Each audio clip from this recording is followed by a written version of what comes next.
Hello friends, welcome to Vanilla Kitchen. இன்றைக்கி நம்ம கிச்சனில் ரொம்பவே மொறுமொறுப்பான ஸ்நாக்ஸ் ரெசிபி தாங்க பார்க்க போகிறோம். இது உள்ளே நல்லா சாஃப்டாக, வெளியே நல்லா கிறிஸ்பியாக இருக்குங்க. டேஸ்ட்டும் ரொம்ப அட்டகாசமாக இருக்கும்.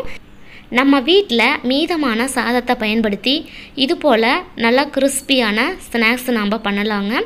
ஈவினிங் டைமில் இல்லைன்னா சாதம் மீதி ஆயிடுச்சுன்னா இது போல் நீங்கள் செய்து கொடுக்கலாம். சாதத்தை வேஸ்ட்டு பண்ணாமல் இது போல் ஸ்நாக்ஸ் எப்படி பண்ணுறதுன்னு வாங்க வீடியோக்குள்ளே போய் பார்க்கலாம். இந்த ஸ்நாக்ஸ் ரெசிபி பண்ணுறதுக்கு மிக்ஸி ஜார் எடுத்துக்கோங்க. அதில் சாதம், வடித்த சாதம் எடுத்துக்கலாங்க. நான் மார்னிங் காலையில் செஞ்ச சாதத்தை எடுத்துக்கிறேன். நீங்கள் நைட்டு செஞ்ச சாதமாக இருந்தாலும் மார்னிங்கில் செஞ்சுக்கலாம். நான் இது காலையில் செஞ்ச சாதம். இதை மிக்ஸி ஜாரில் சேர்த்துட்டு இது கூட கொஞ்சமாக தண்ணி சேர்த்து நம்ம அரைச்சிக்கலாம். அப்போ தான் நம்மளுக்கு நைஸாக அரைப்பட்டு வருங்க. இல்லைன்னா நம்மளுக்கு அரைக்காது, மிக்ஸி ஜார்லேயே அப்படியே ஒட்டிக்கும். இப்போ இதை அரைச்சி எடுத்துகிட்டு வந்துடலாம். பாருங்கள், இதை நல்லா அரைச்சி எடுத்துகிட்டு வந்தாச்சு.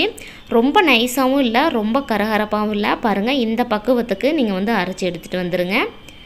இதை ஒரு மிக்சிங் பவுலில் நம்ம மாற்றிக்கலாம்.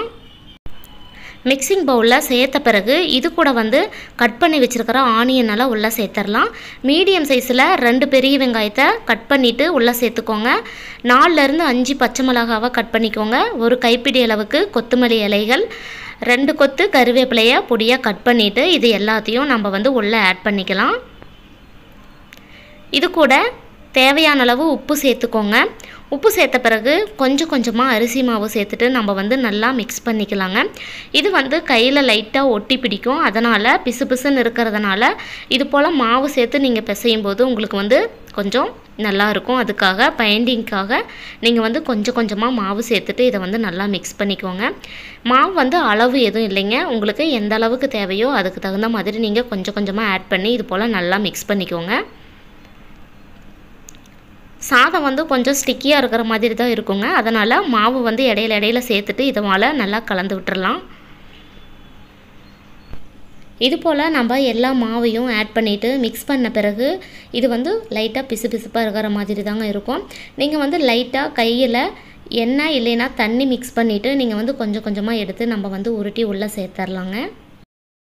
ஊற வைக்க வேண்டிய அவசியமெல்லாம் இல்லைங்க. நம்ம இன்ஸ்டண்ட்டாக உடனே நம்ம செஞ்சிடலாம். இப்போ கைகளில் கொஞ்சமாக ஆயில் இல்லைன்னா தண்ணி நனைச்சிட்டு இது போல் கொஞ்சமாக எடுத்து நீங்கள் லைட்டாக உருட்டிக்கோங்க. உங்களுக்கு எந்த ஷேஃப்க்கு வேணுமோ அந்த ஷேஃபுக்கு உருட்டி எடுத்துக்கலாங்க.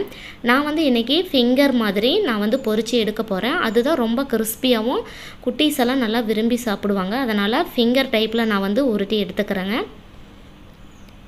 பாருங்கள், இது போல் நல்லா உருட்டிட்டு நீங்கள் ஆயிலில் பொரித்து எடுத்துக்கலாங்க.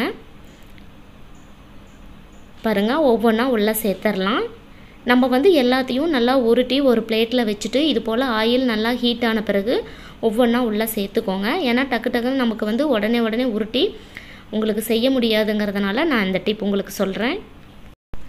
அடுப்பு லோ ஃப்ளேம், மீடியம் ஃப்ளேம்னு வச்சுட்டு இது போல் நல்லா ஃப்ரை பண்ணிவிட்டு நல்லா மிக்ஸ் பண்ணி விடுங்க. பாருங்கள், லைட்டாக நம்மளுக்கு அந்த கோல்டன் கலர் வர ஆரம்பிக்குது. இப்போ பாருங்கள், நல்லா கிறிஸ்பியான நம்மளுக்கு ஸ்நாக்ஸ் ரெடி ஆயிடுச்சிங்க. இது இன்னும் ஒரு 2 மினிட்ஸுக்கு நல்லா குக்காகி வரட்டுங்க. இன்னும் கொஞ்சம் கலர் சேஞ்ச் ஆன பிறகு நம்ம எடுத்துடலாம். ஏன்னா நம்மளுக்கு உள்ளேயும் நல்லா சாஃப்டாக வெந்து வரணும் இல்லைங்களா.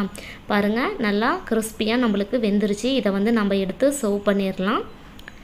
சூப்பரான ஸ்நாக்ஸ் ரெசிபி நம்மளுக்கு ரெடி ஆயிடுச்சிங்க. இதே போல் அடுத்தடுத்த பேட்ச் நம்ம பொரித்து எடுத்துகிட்டு வந்துடலாங்க. இதனோட டேஸ்ட்டு ரொம்பவே அட்டகாசமாக கிறிஸ்பியாக இருக்குங்க. கண்டிப்பாக நீங்களும் பழைய சாதத்தை தூக்கி போடாமல் வேஸ்ட்டு பண்ணாமல் இது போல் குழந்தைங்களுக்கு, குட்டீஸுக்கெல்லாம் நீங்கள் ஸ்நாக்ஸு செஞ்சு கொடுக்கலாங்க. நம்மளுக்கு பழைய சாதம் மீதியான மாதிரியும் இருக்காது, இது போல் நம்மளுக்கு ஸ்நாக்ஸ் சாப்பிட்ட மாதிரியும் இருக்கும். ஸ்நாக்ஸ் இல்லாத டைமில் இது போல் பழைய சாதத்தை பயன்படுத்தி நீங்கள் இன்ஸ்டண்ட்டாக உடனே ஸ்நாக்ஸ் செஞ்சு கொடுக்கலாங்க. கண்டிப்பாக இது சூப்பராக இருக்கும். நீங்களும் வீட்டில் ஒரு முறை ட்ரை பண்ணி பார்த்துட்டு எனக்கு ஃபீட்பேக் எப்படி இருந்துச்சுன்னு கமெண்ட் பாக்ஸில் கமெண்ட் பண்ணுங்கள். சூப்பரான ஸ்நாக்ஸ் ரெசிபி ரெடி ஆயிடுச்சிங்க. பார்க்கும்போதே உங்களுக்கு தெரியும் எந்த அளவுக்கு நல்லா கிறிஸ்பியாக வந்திருக்குன்னு. இது நம்ம எந்த ஷேப்பில் வேணாலும் போட்டுக்கலாங்க. பாருங்கள், இது நான் உடச்சி காட்டுறேன் எவ்வளோ கிறிஸ்பியாக இருக்குன்னு. கண்டிப்பாக இது போல் நீங்களும் ட்ரை பண்ணி பார்த்துட்டு எப்படி இருந்துச்சுன்னு எனக்கு கமெண்ட் பாக்ஸில் கமெண்ட் பண்ணுங்கள். நான் செஞ்ச இந்த ஸ்நாக்ஸ் ரெசிபி உங்களுக்கு பிடிச்சிருந்தா லைக் பண்ணி ஷேர் பண்ணுங்கள். மறக்காமல் வெண்ணிலா கிச்சனுக்கு சப்ஸ்கிரைப் பண்ணுங்கள். தேங்க்யூ.